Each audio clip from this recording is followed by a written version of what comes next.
Hey everyone, Brento here. This is another episode of Dump City where I uninformatively teach you how to play video games.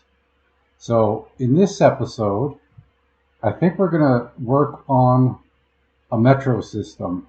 Between episodes, I was looking at getting some rail depot repair stations set up, and it occurred to me that that should kind of be done in conjunction with planning your metro, because from what I know of the game, they kind of go hand in hand, like they use the same station.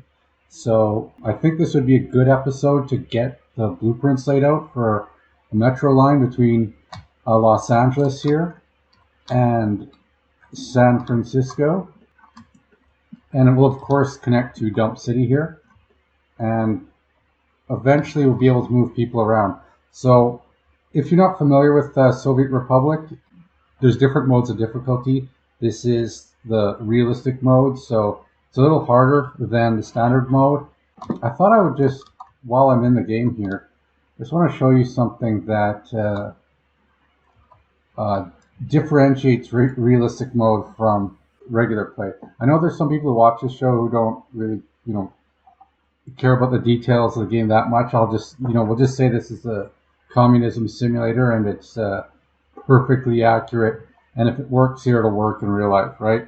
Maybe or maybe not. But in realistic mode, you can't just buy goods from the building. So if you are thinking of trying the game, I just thought I'd point that out, that it's not as hard as some of the things I've explained in other episodes. That when you first start, you go through the tutorials in the campaign. If you don't have coal in your coal plant, you can just click a button and use some sliders, and there you go. You got your resources on site. But that's not an option here. So it was just something I was thinking I should point out that to the viewers that may or may not be playing on, even maybe you're not even playing the game at all. So over the weekend, I was kind of reviewing, clipping my videos and reviewing previous ones. One of the episodes I had to get rid of. So if you're watching this in the series, you probably saw episode 9 and 10, but it's like, where did 8 go? So this is technically 11, okay? But I decided not to release episode 8. I just felt that I was having some technical issues. There was stuttering video. I actually lost internet connection in the last, 5-10 minutes of it. And I had a decent ending to it, so I thought I was redeeming myself by the end, but that just got cut out completely.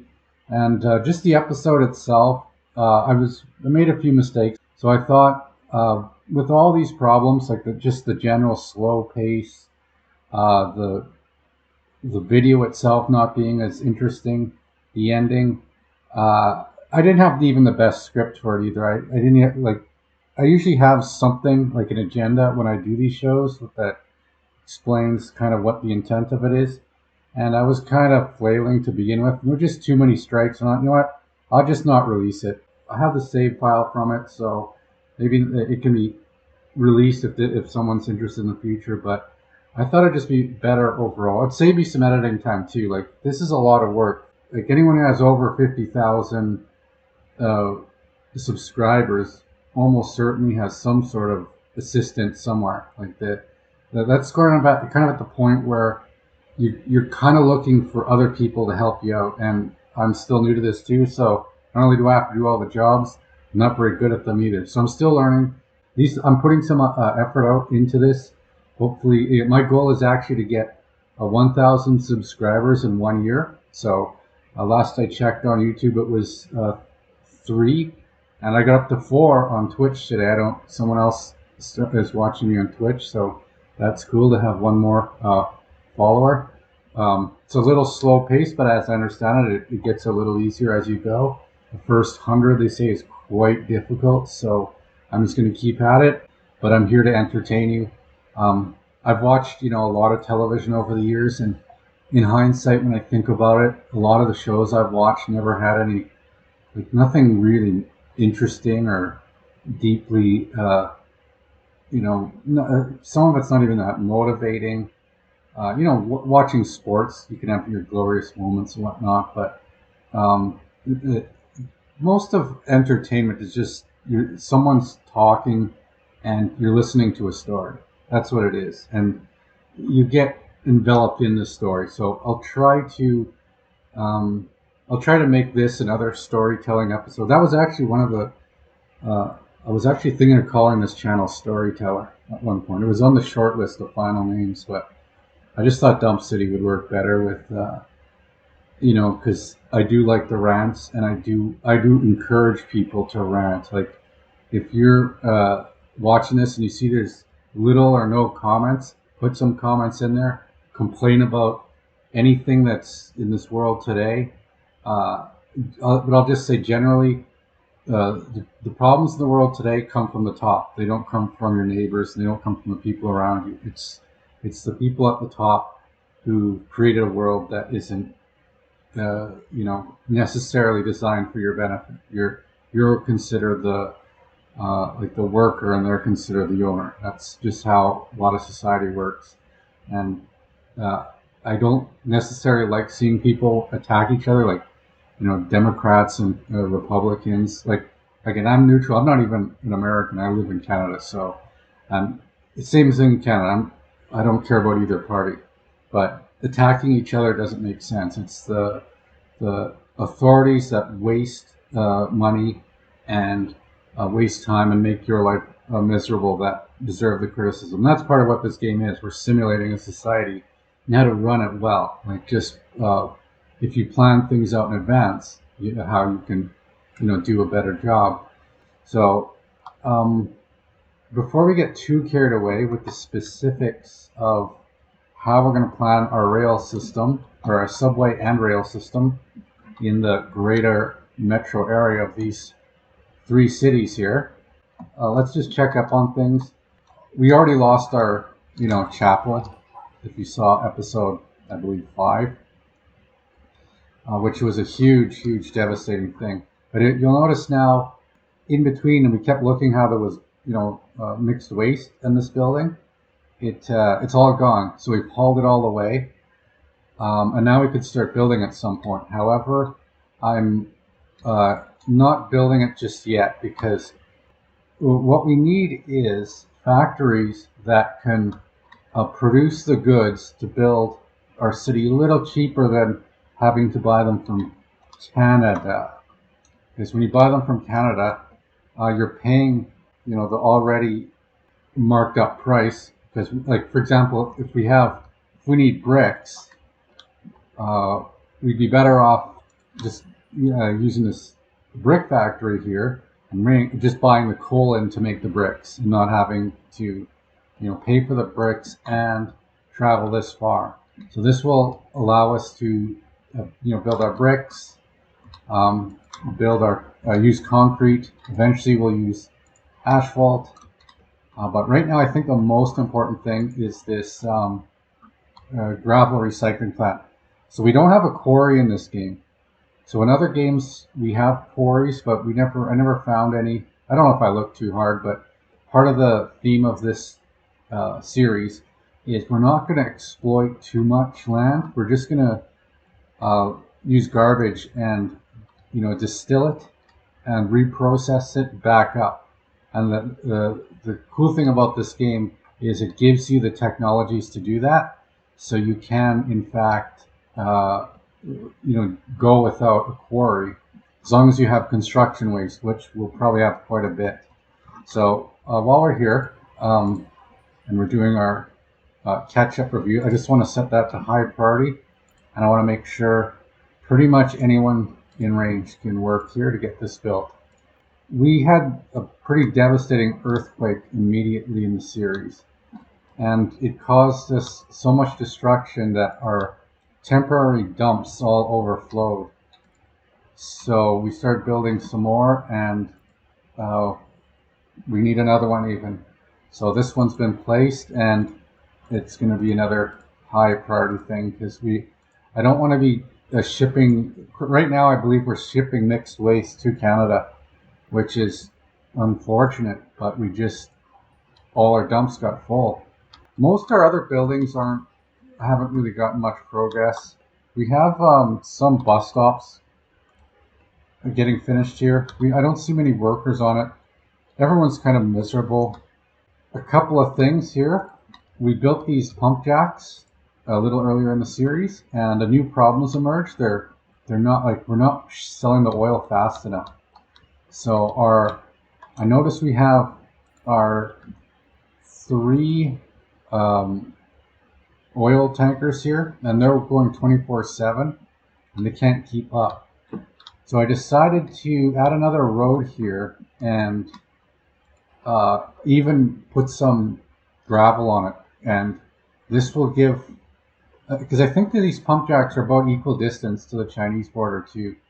So this will then give, and I assigned these pump jacks to this distribution office so that they could pick up the oil and sell it. And they're doing it, but right now they just got this mud road, and I'd like to get this to a gravel road. And another reason too is we might build a refinery here, because if we got oil, and if there is a refinery here, we're going to need roads that bring workers in. So it seemed like this would be a logical road to start building.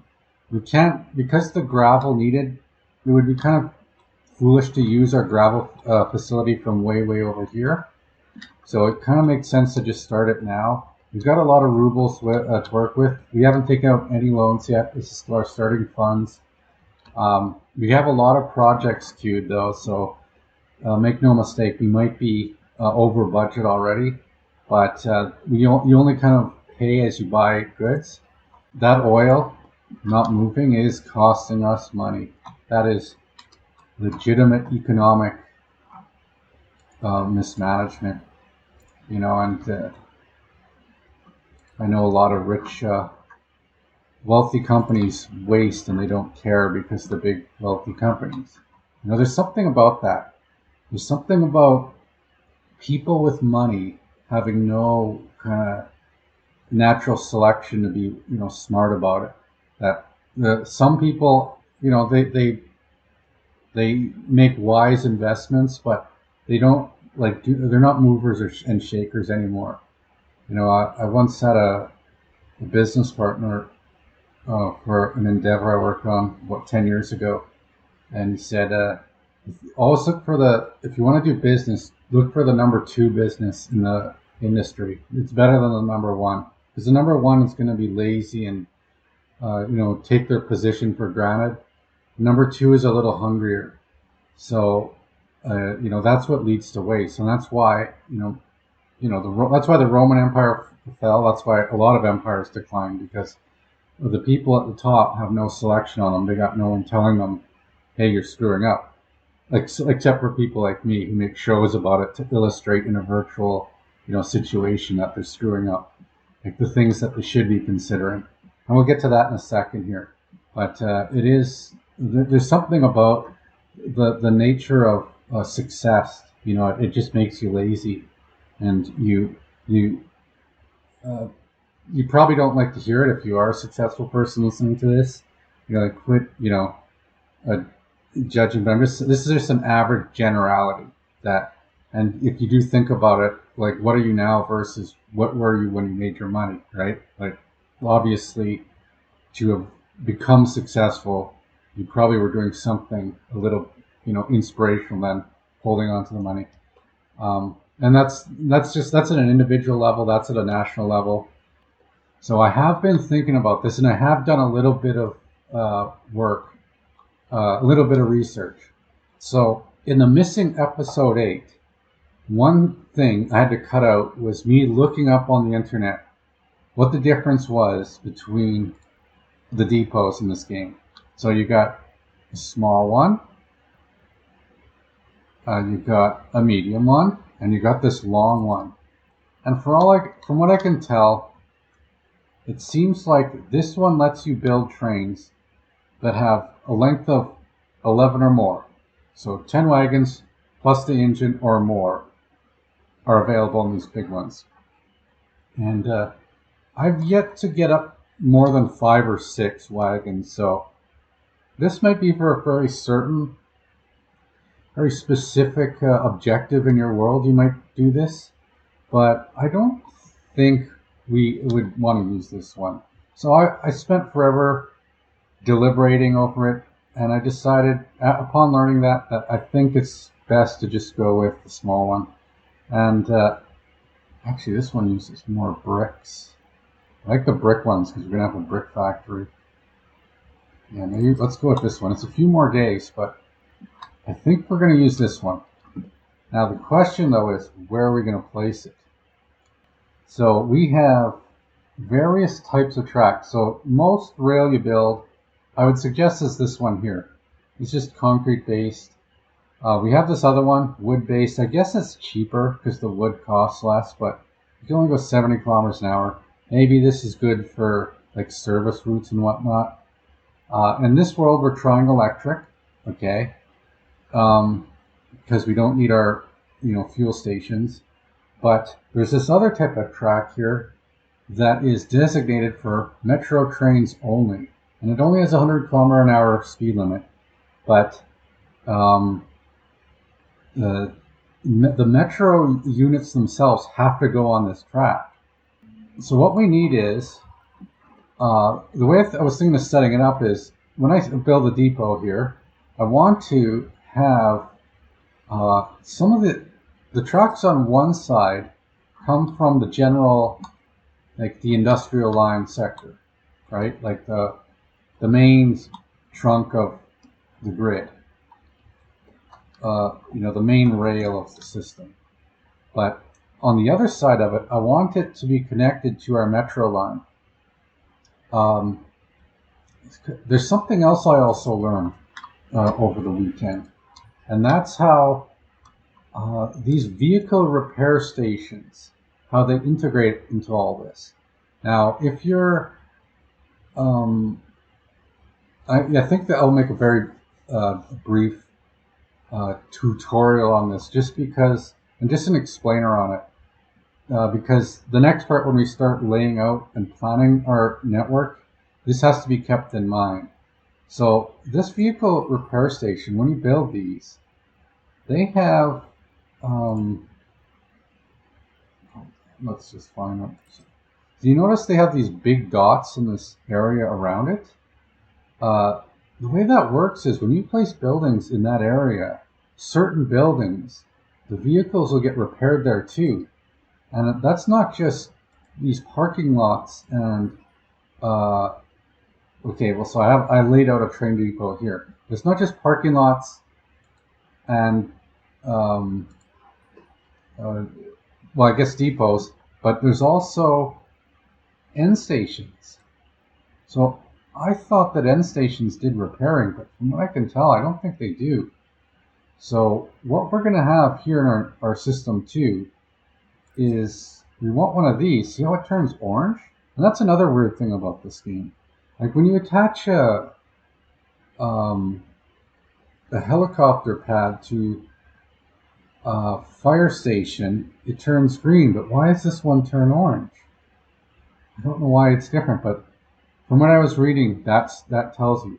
So parking lots, depots, and end stations can all be connected to vehicle repair stations in order to get automatic rail repairing. Otherwise, I don't think there is a way for automatic rail repairing. Like if you don't connect your depot and your end station to your vehicle repair station, what you have to do to repair trains in realistic mode is send your train to the depot, then flag it for repair, and then a truck will drive to it and repair it, which is a lot of extra processes. But if we attach our end station and our depot to the repair station, then it will automatically do all that stuff for us. So when we plan this out, I'm going to move this over, I think. And also, just so you know, when I'm laying out the metro system, this is just all in blueprint mode. This will probably not begin construction until after almost everything else in the city. But just like when you are planning a city or designing a city, or if you're an urban planner, or you know someone who is, you kind of want to know how everything fits together in advance. Like you You don't want to think of the position of things like, mass transit as the secondary thought. Otherwise, you're not going to have mass transit.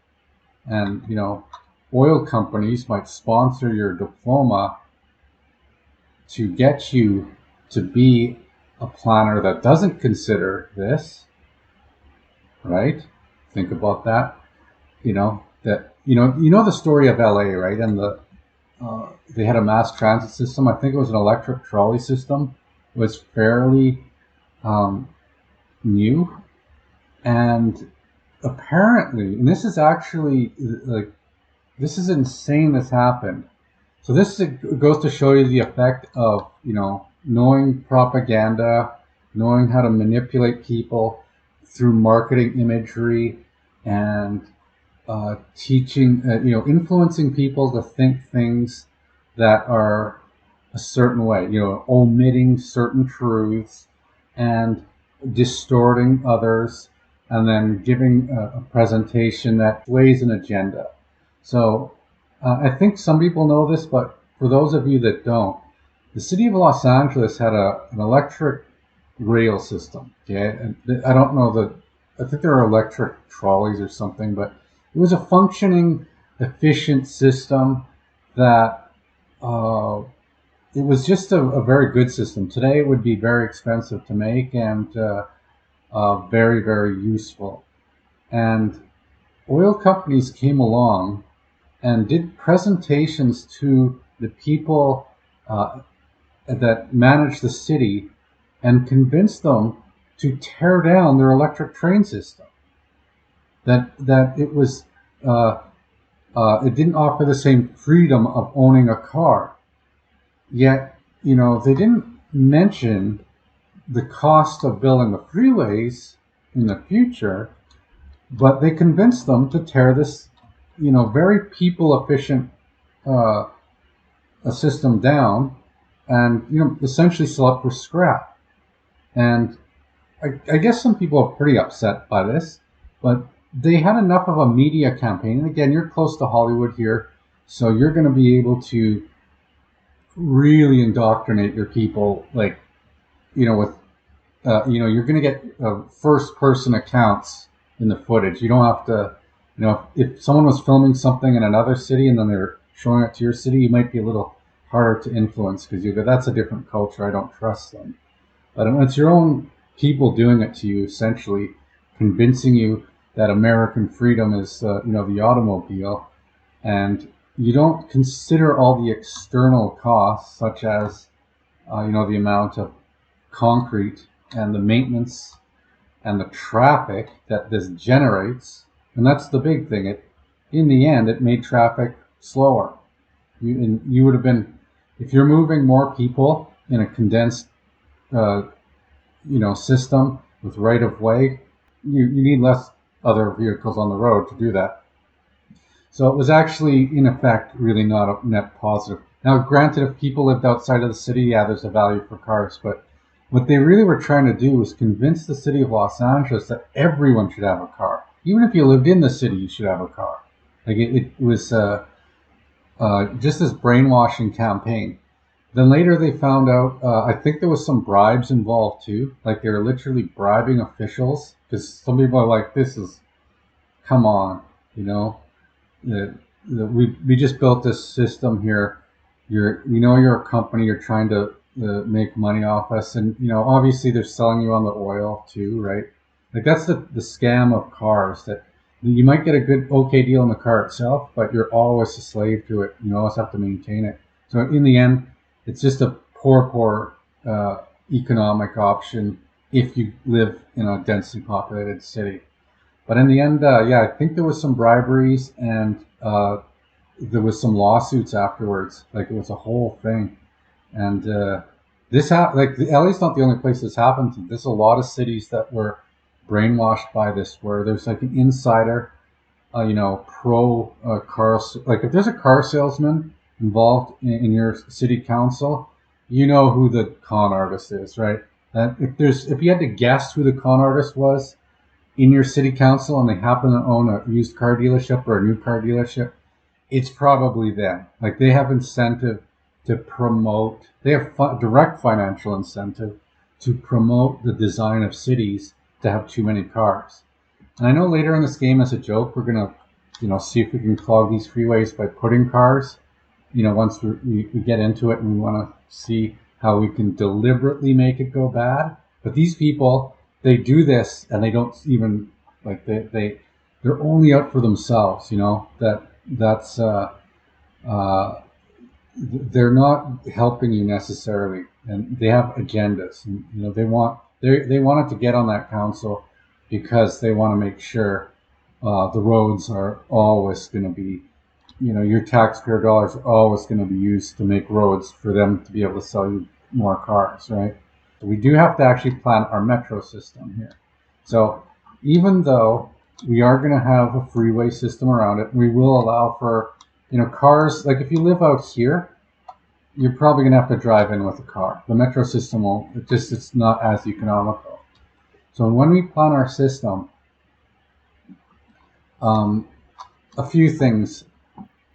So when we do these metro lines, there is a quirk to it that when you do underground lines, you can't branch them.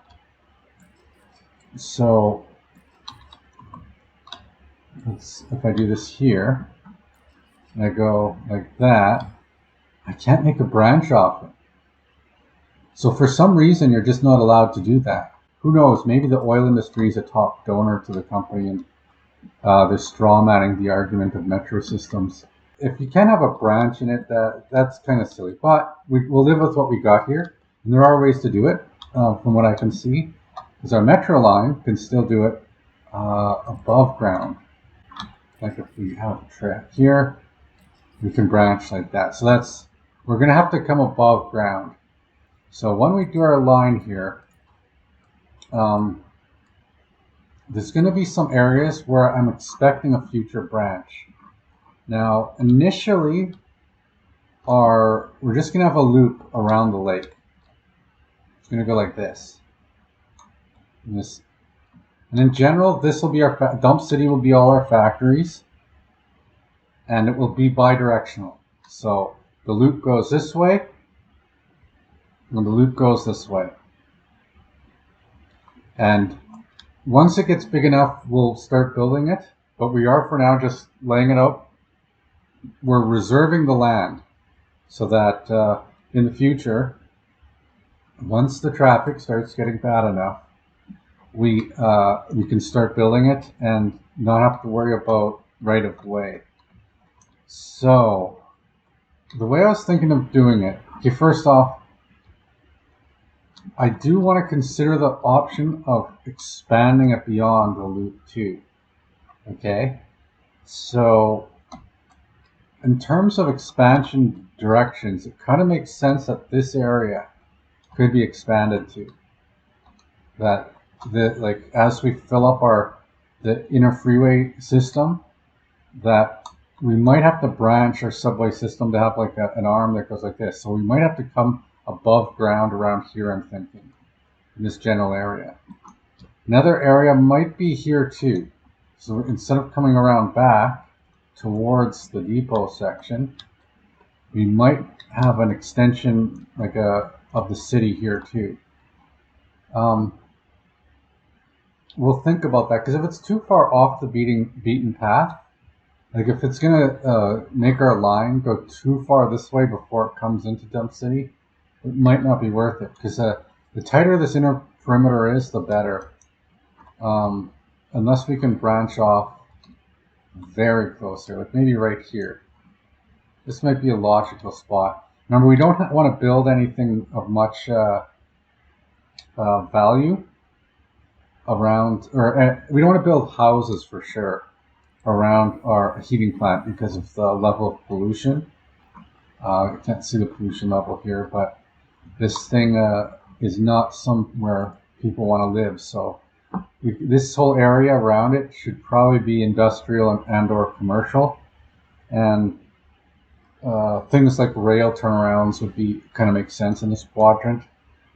So I'm thinking around here we have an above ground loop that allows for an expansion of the subway line from it. And one around here. And probably one, I'm thinking around here actually, on this side of the San Francisco, because if we do build our oil refinery out here, we might start developing along this corridor, and it might be nice to have an extra arm of the metro line to go there. So that's just sort of a general thinking. I'm not exactly sure if we want to do all three of them. We could go here too. Maybe the refinery will be right between these lakes, and we reach it this way, and this is, nice houses or something in this area. I don't know, but the core loop is the main thing, and it might be the only thing that ever gets built is the core loop.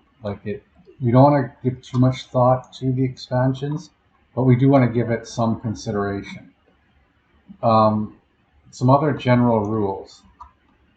The line that goes between San Francisco and Los Angeles, I think should be underground, because I think we're going to develop heavily in this area, and we're going to have no space for extra vehicles. We're going to have a freeway here. We might have a mountain hill road here. Maybe there's tourist things here, but this should be underground along this leg. Over here, however, so I'm thinking of calling this episode Monorail, because the metro can be above ground, and that's, it looks like a monorail, right? But to go over the water, I was doing some comparisons earlier. When you tunnel underneath a lake, it appears to be a lot more expensive, at least in terms of work days, to go under a lake than over a lake. So I'm thinking we're going to be an above ground rail system on this leg here. From Dump City, somewhere in Dump City, it's going to go above ground. It'll still be above ground. Here maybe it will be ground level, right? And then underground, maybe it comes above ground somewhere here. We might just do one branch here. I'm not exactly sure where, and maybe none at all, but because we have to get our stations built too. So this will be underground. I'm thinking of putting a station mid-route too. We don't necessarily have to commit to it. Later on, it could be removed. Again, we're clearing the right of way. It's better to reserve a bit more land for your planned efficient economy rather than let chaos take over and then have to buy right of way.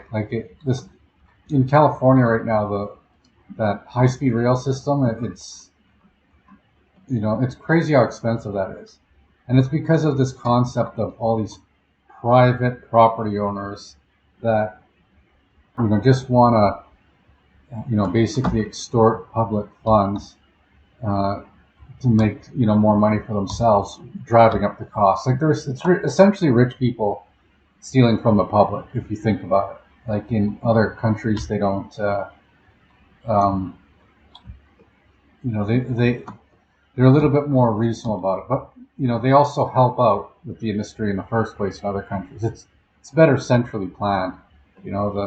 Having free markets for some things just they don't make sense. You kind of want to plan things out. So I would think that it is a little unfortunate that the cost of that California high-speed rail is so high, and that also, think about the agendas of the oil companies to get involved, to interfere with the process. There's no doubt that there's private interests that are heavily invested in oil who are buying up property that might be in the way, that are, making up claims of costs for properties that are in the way, and coming up with any excuse to make it, not happen and to make it expensive, just to force you, like just to take out a competitor. That's the whole point of free markets, and the whole point of allowing capitalism to work in the free markets, is that they're supposed to be competing against each other. Like, billionaires are supposed to be arch enemies. They're not supposed to be gathered together at a photo shoot where they all just monopolize one industry and maximize profits for them and their shareholders. And if you're a certain economic status or lower, you're just you're the you're just there to collect money from. They could care less whether it's you like the product they have or not. You're just the filler. Like, you really have no say. It's not once a company's a certain size, the customer is not it's not only is the customer not right, they don't even care what the customer says. Like, as long as they have enough customers, they're happy. And that one way they can ensure they have enough customers is to make sure that someone else isn't allowed to build a better product.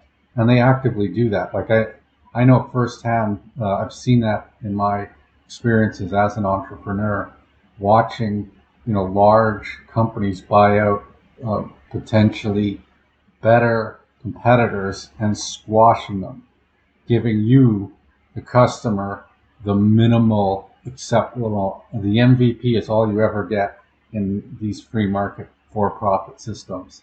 That's all you get is the MVP, the minimal viable product. And if you think about look at Shanghai or look at China and the maglev systems, right? The amount, it's insane how much maglev rail they have there. Like, China is so much further ahead technology, and like in every way. The U.S. is lying to itself if it thinks it's the superpower of the world. It's absolutely not. Look at any video in any of the major cities in China. It's like it's a century ahead. It's just a whole world of difference. And because they do not tolerate things like one company squeezing out another company, driving up the cost of a rail line so that its shareholders can profit over the other shareholders. This idea of a race, it's essentially a race to the bottom. It's like two bulls killing each other. It's stupid. It's just plain stupid. And it's an argument for central planning. It's an argument for wealth taxes, massive taxation on the wealthy. You got to get that money into the public coffers, and it has to be centrally planned. This is the only way to do it. Just look at China. They're showing you that it's a better system.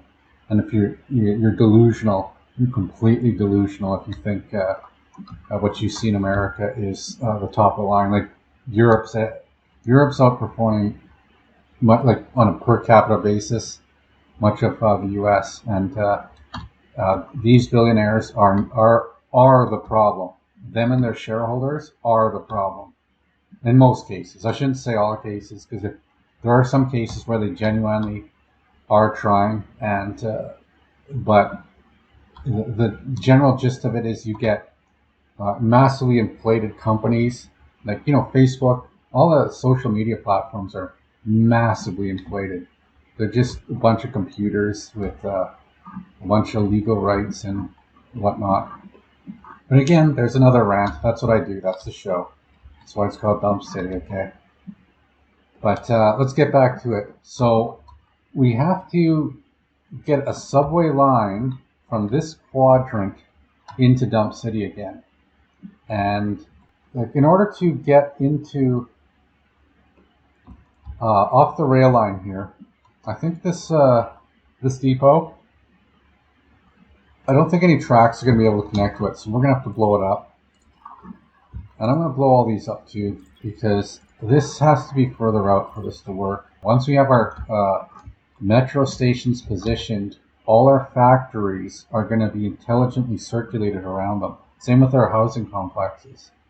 See, this is central planning. This is better than, when Bob Ross would paint his pictures, he had an idea what he was going to paint beforehand. It wasn't just him figuring out purely, as he went. It's not to say that he knew exactly how the painting would look. I don't know exactly how this is going to look, but I have a general idea. Like I came here with a general agenda, and I think it's going to be a certain way. But we want the metro line because it is going to be above ground here. So, okay. I also found watching the videos that actually building track, I found that I was glued to it. Just watching track getting built. I don't know if it's the sound of it or what, but it's just something about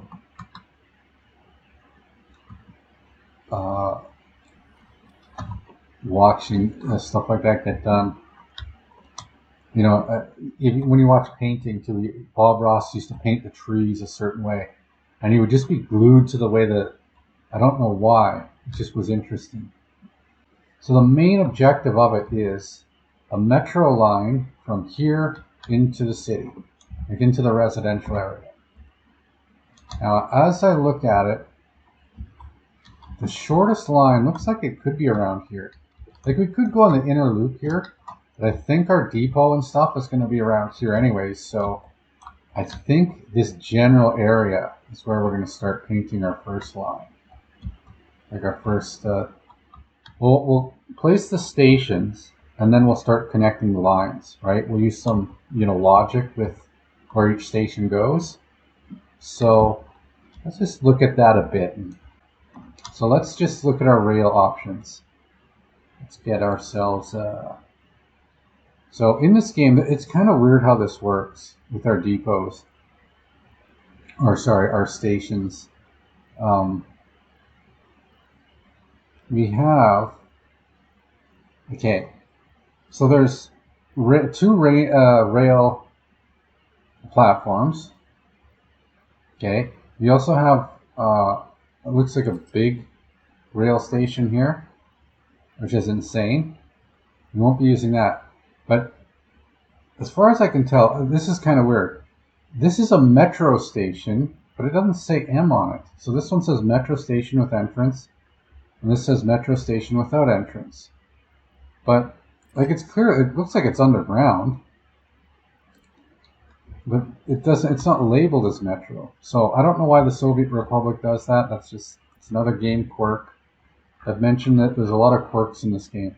So this is our underground station. So this is going to go over here. We'll put it. But we basically have 6 to pick from. So this one that says M, it doesn't say M, and this one here.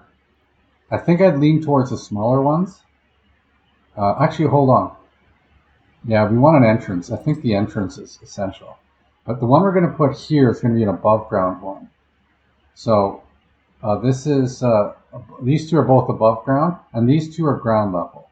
Okay, so we're going to have one of each in San Francisco. So if nothing else, let's get those laid out, because I don't think there's much debate on this general positioning of things. I think this is good. I think that's good. Okay, and then our above ground rail line will come or loop around outside here and go through Dump City into our depot. That will probably be all above ground. So this is our kind of our monorail segment. But now we want to put a ground level one, a small one, right? So this one's going to be closer to our junction zone. I think it probably makes sense around here.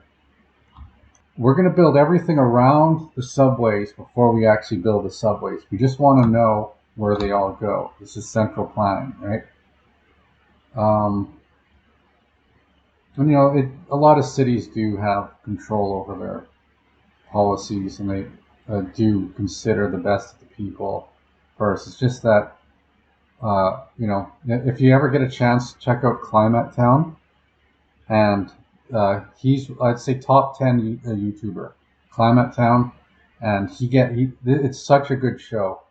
I know a lot of, there's a lot of interesting political views in terms of streamers out there, but this guy gets like literally uh, contacts. He has people that help him, I'm sure, because there's so much details in his show, but they actually do research and find out actual laws, and they do go through historical records, and they bring out and show you scans of the historical documents to illustrate the craziness of the world today.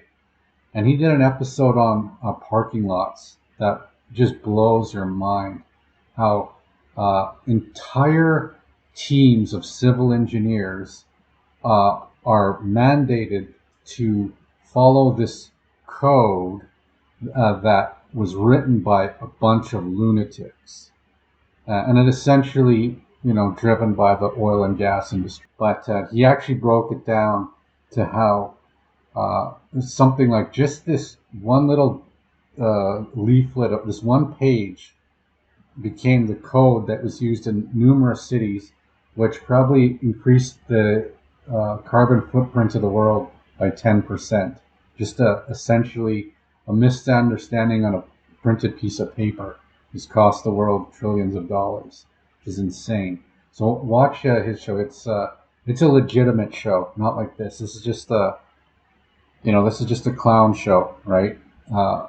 And I can recommend things that I'd watch. I'd say definitely top 10. Like in terms of honesty, in terms of he knows his stuff, he's educated, and if you've seen it, you know what I mean. But if you haven't, Climate Town's and it's very funny too. Like I'm somewhat motivated by him with he does shticks. He's got a bit more budget. All I can do is talk. Like all I can afford is my camera on my laptop. I'm just it's me and this laptop. That's the show, right? I don't have a budget. Once there's enough subscribers, I can consider getting a nice camera or having an editor help and stuff like that. But until then, all I can do is comment on things and say, that guy should be one of the top YouTubers. He's definitely very informative, and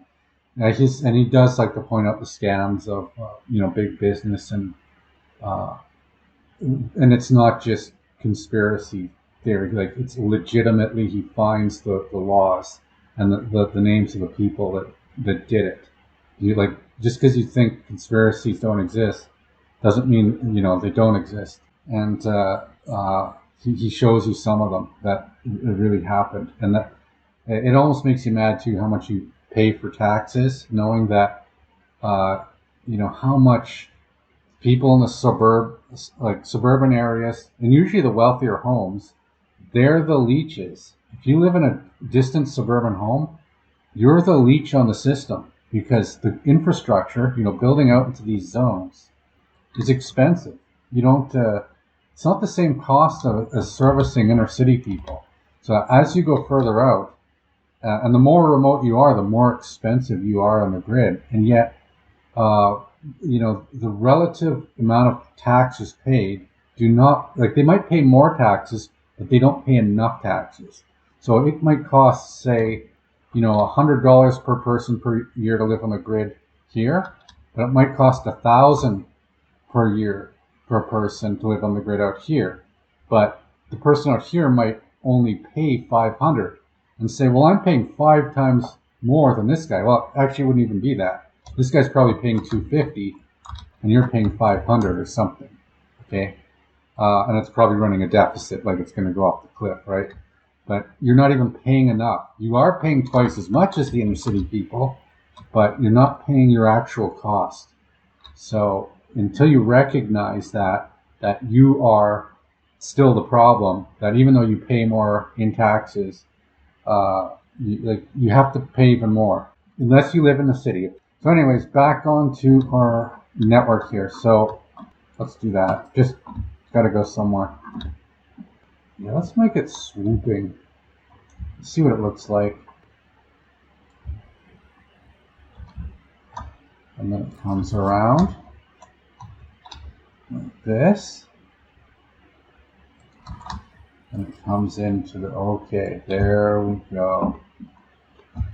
Maybe smoothen that a bit later. Yeah, well, I'll add the other line later. We need to add our underground one here. So, it's the ones that don't say M. Again, just weirdness. You want one with an entrance. Now, these ones without an entrance, the idea is that you can like use underground tunnels. You can build tunnels in this game too. But I don't want to be doing that just yet. I want to just go with... this one has an entrance, which I think is kind of the way to go for now. Given what we know of what we're going to get in the world, I think around here is something not bad. We can get to church here too. For this to go connect though, when we build a track, we have to build these, I'm cutting it off a little bit here. But there's really just, I can see it, just barely see it. You have to use these metro lines here. And then you got to use the Q and E button to go down a bit. Hold on, we never made our loop. I think we might have to back this up a little bit. Oh, it'd be nice to go over this road though. But I think this is in general okay. Like we're just roughing it in.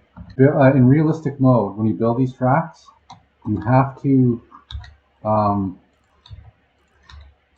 of take off all your switches, because the track builders themselves get stuck behind their own lines if you don't. So you got to take those off. So this is an above ground or below ground one. So let's just do another easy one here. Maybe a little closer to the highway. So yeah, something around there. Maybe we could shift that around later. Again, this is just, we're laying out the general blueprint. Okay, so I think we got our San Francisco, our 3 stations kind of figured out here. We have to get our depot in. And I think it's time to do exactly that. So, as mentioned, we need a vehicle repair facility in order to benefit an end station and a depot and some nearby parking lots. Let's just try that.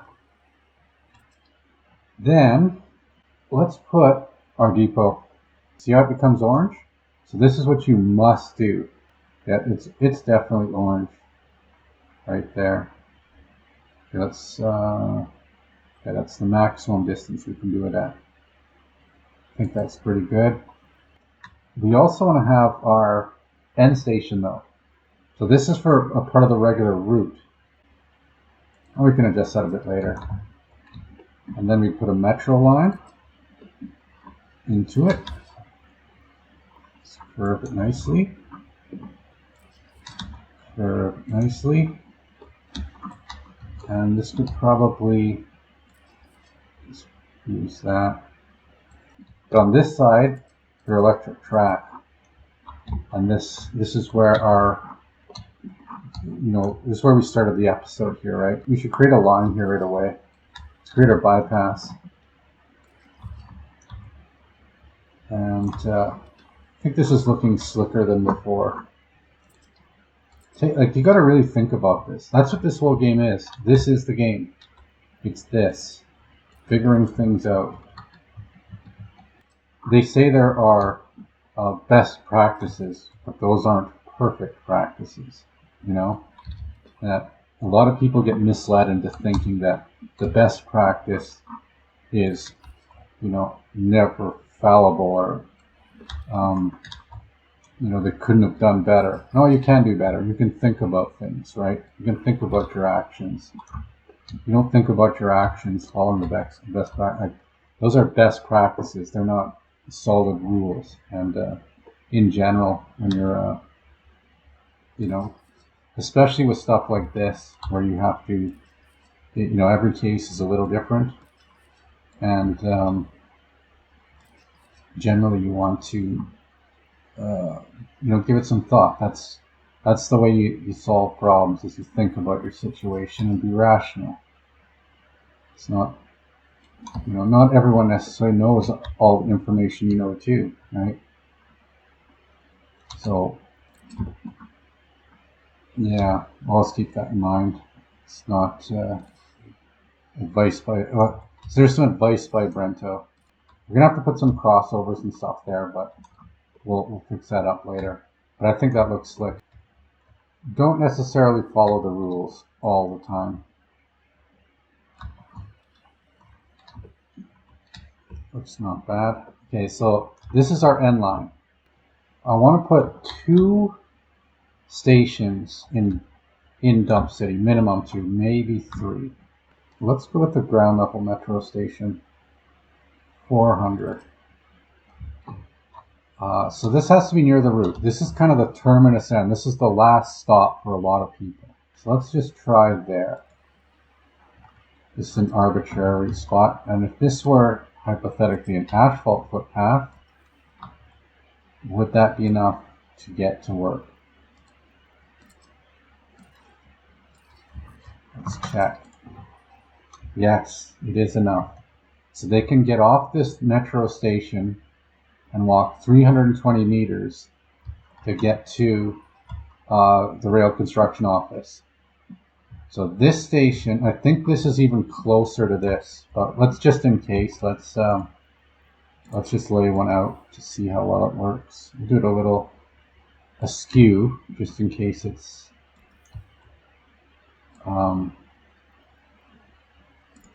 a straight line when we do it. I just want to make sure. I'm pretty sure that should work too. Okay, so yeah, to get to work in this building, they can do it too. So this is our end station. Okay, so every route after it drops off there, comes in, gets repaired, right? And on the other side, we're going to do a similar thing, but this one goes above ground. So let's just do like 2 above ground ones. So one on this quadrant of the city. It's kind of neat. And then another one. And then later, when this is a complete gong show city, it'll have that element. You need elevated rails. You can't have like a true ghetto unless you have elevated rails. It seems like it's like the signature building.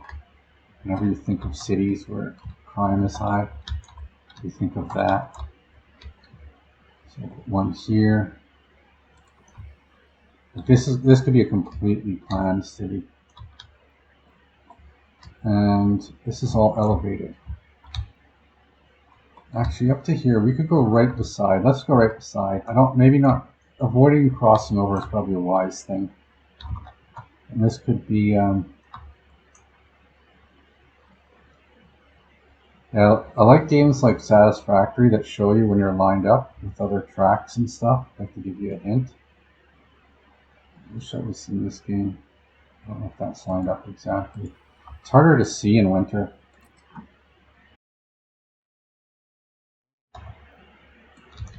Look at that.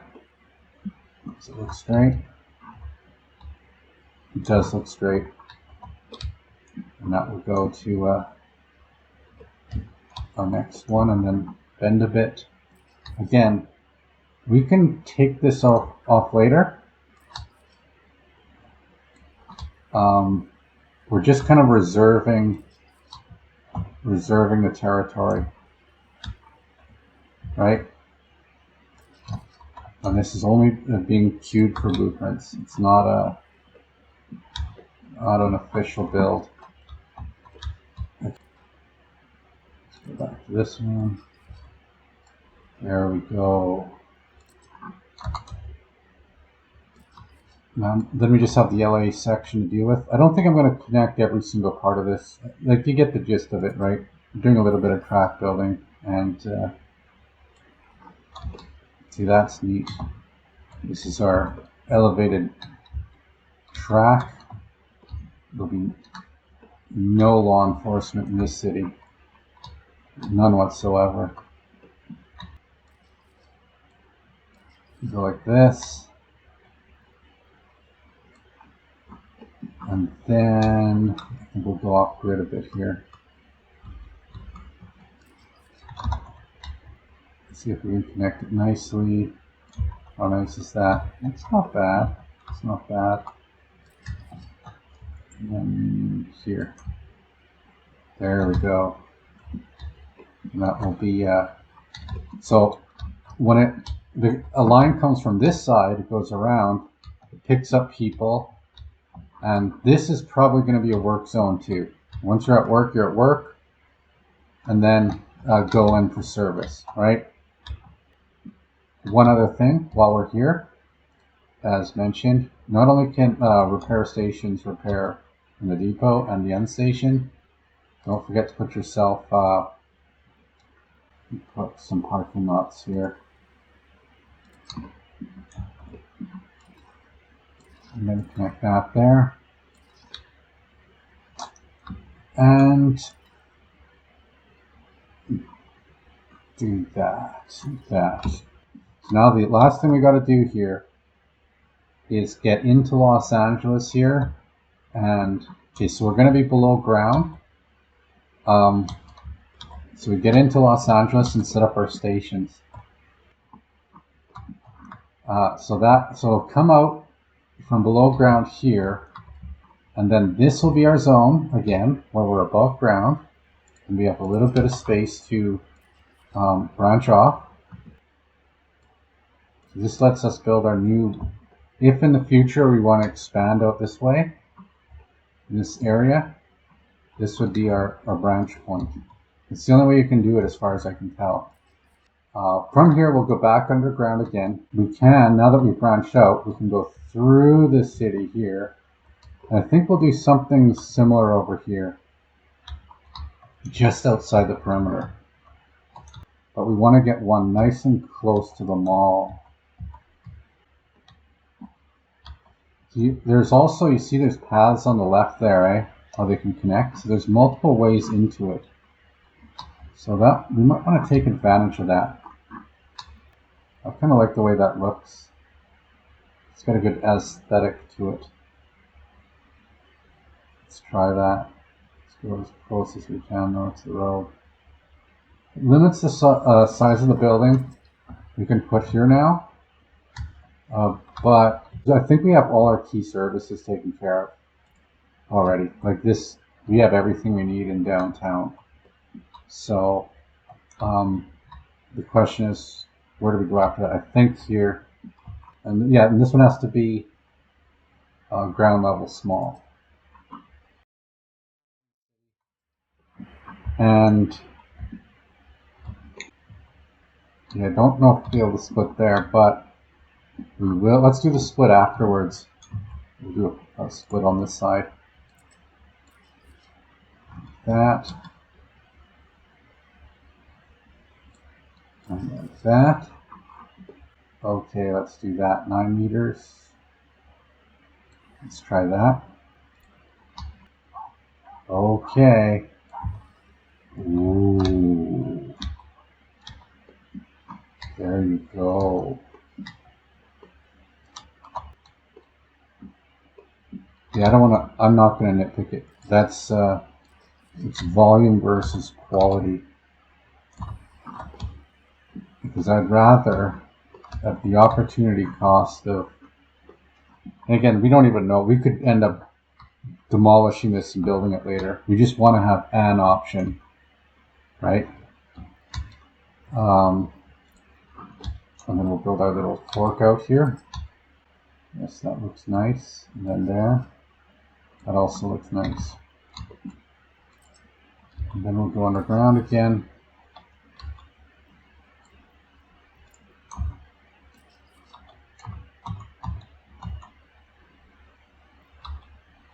Kind of like that. Yes.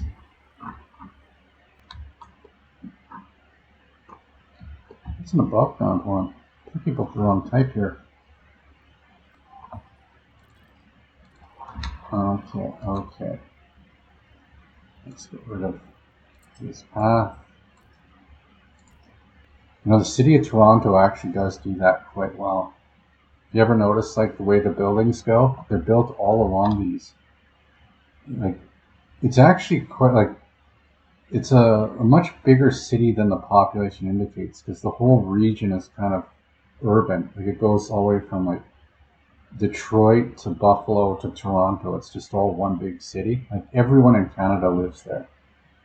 And part of the secret is, so they have like the busiest freeway in the world, but they also have, fairly extensive metro systems too, because there's just a lot of people that live in that area.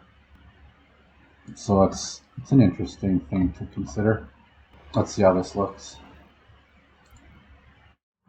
Okay, yeah, so there we go. There we go. And I think we'll just do these right beside each other, just because that's a long distance to be separated. I think, if we can do it. Let's see if we go on the ground here. Oh, look at that, I'm such a screw up. Let's get this, let's not leave this incorrect. Okay, so that's the wrong side. Almost had it. It's easy to be a critic of a game, but it's so much harder to make the game.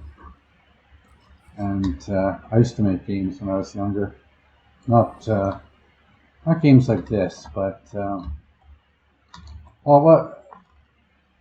I did small games. I worked for a casino company, but even though the games I worked on weren't as sophisticated as this, the management tools are much more sophisticated than this. Like, just the games were actually, the game itself wasn't even that much work. It was just the reports and the various other associated audit tools that went with it, like the point of sale system. The point of sale system I worked on was probably 10 times the code base of any standard casino game. Like, there's a lot a point of sale system does. And there was various other systems used to manage these systems and manage these buildings. But the game itself was never really that complicated. I never did any super hard. And I think I'm going to take this out here, because I don't like, that's a funny looking curve. I want to have a smooth curve. Okay, that's smoother, I think. A little smoother. Actually, we can make that even smoother.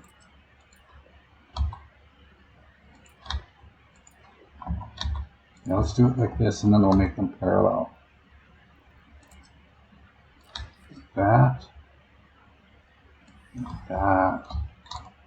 It's a little funny looking, but I think it's harder to tell than before. And then we'll do this. And maybe it goes a little askew like that, but that's okay. That's okay. Does that look like a sensible route? Straight down. There we go. Perfect. This, I know in Railway Empire, if you start doing this, it causes it to crash. The game will crash if you do stuff like this. Yeah, that's one thing you learn when you do reports and stuff. The numbers are never perfect. If something's 25% off, 25 cents, how much does it cost, right? And those half pennies, you have to account for them. Like, people won't.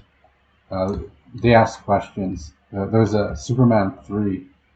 There's a bit about that, how no one would notice the rounding. Yeah, in businesses, when they do these kind of things, they notice the rounding. Everyone knows that. That's not something that you can get away with.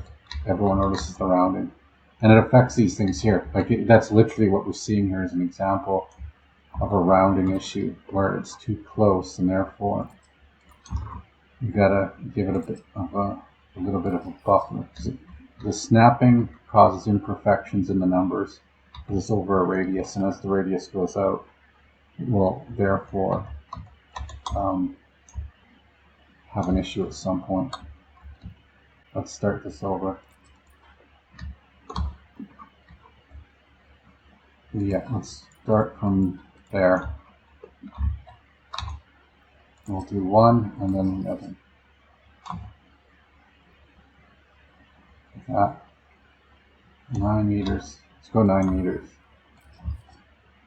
9 meters. There you go. Oh, look at that. Look how nice those are. I might clean up the other one later. This episode's drawing on. I don't want them to be this long. There you go. So that'll be the quarter there.